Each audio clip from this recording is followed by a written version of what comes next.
Bago pa man naging mukha ng Chinese national basketball team sina Yi Jianlian, Zhou Qi at Guo Ailun, iisang tao lang ang pumapasok sa isip ng mga tao tuwing nababanggit ang China sa mundo ng basketball. Yon ay si Yao Ming, isang NBA legend at Hall of Famer na ipinakita ang kanyang pagiging dominante sa NBA kahit na 9 na seasons lamang itong naglaro sa pinakamalaking liga ng basketball.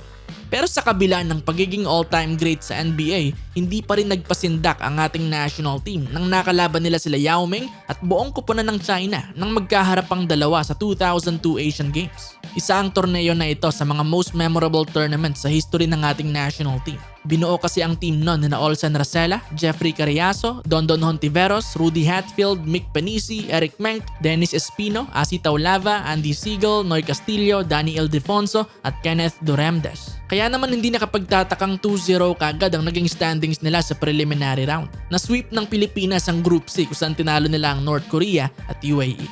Though ganyan din naman ang sitwasyon noon nila Yao Ming at ng Chinese national team matapos talunin ng Hong Kong at Kuwait sa Group A. Pagdating ng quarterfinals, heto na, naging magkagrupo na kagad ang China at Pilipinas. Heading into their matchup, parehong undefeated ang dalawang koponan. Tinalo ng Pilipinas sa kanilang first 2 games sa quarters ang Japan at Chinese Taipei. Habang nanalo rin naman ang China sa parehong dalawang koponan pero sa mas dominanteng paraan.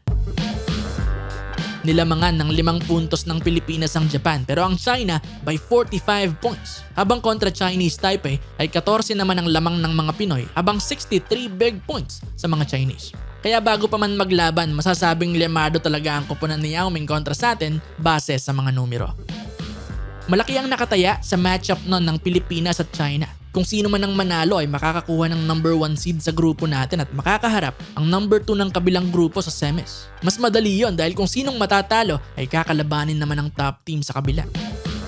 Sa mismong paghaharap, umpisa ng laro ay maagang nakakuha ng kumpiyansa si Asi Taulava dahil kahit pa 7-6 si Yao ay naiskoran niya ang depensa ng Chinese Giant. Ayos na move ang nagawa niya nun kaya naman hindi nakapagtatakang naging hype si Asi nang maiskoran niya ito para sa unang basket ng Pilipinas. Sa report ng Spin, inamin ni Taulava na na-excite siya matapos niyang maiskoran si Yao at sinigawan pang araw niya ito.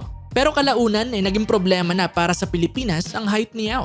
Sinabi ni Taulava na parang naging volleyball game na ang laro. Aniya sa kanyang sumunod na 6 na tira ay lagi na itong nasasapal ng NBA legend. Buong laban ay paulit-ulit inatake ng Pilipinas ang depensa ni Yao Ming sa ilalim pero paulit-ulit din itong nabablangka ang tira ng mga Pinoy. Sobrang laking factor ng depensa ni Yao Ming noon sa game at yun na nga rin ang nag-set ng tone umpisa pa lang. Natapos ang first half nang may lamang na 17 points ang China, 38-21 at ganun din ang naging istorya ng sumunod na half at tinapos ng China ang laro nang merong 41-point advantage.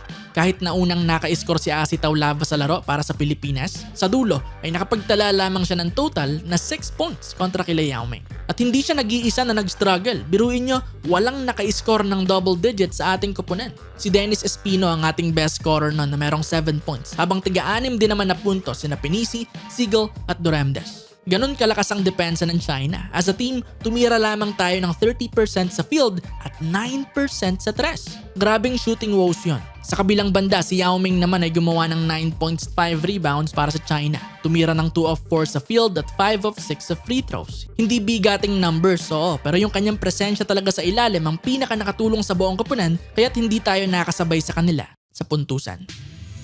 Moving on, sa pagkadurog sa kamay ng China, napilitang kaharapin ng Pilipinas ang top team sa Group 2 na South Korea. At heartbreaking buzzer-beater loss naman ang ibinigay nito na may score na 68-69. Habang ang China ay may easy win naman kontra sa number 2 ng Group 2 na Kazakhstan with 69-point lead. Sa huli, lumabas na ang pinakamalakas pala sa tournament ang nakaharap natin sa semis nang talunin ng South Korea sila Yao Ming sa finals para sa ginto at nagsettle na lamang sa silver medal ang China habang bronze naman sa Kazakhstan nang bigyan na naman tayo ng masakit na pagkatalo. 2 puntos lang para sa medalya.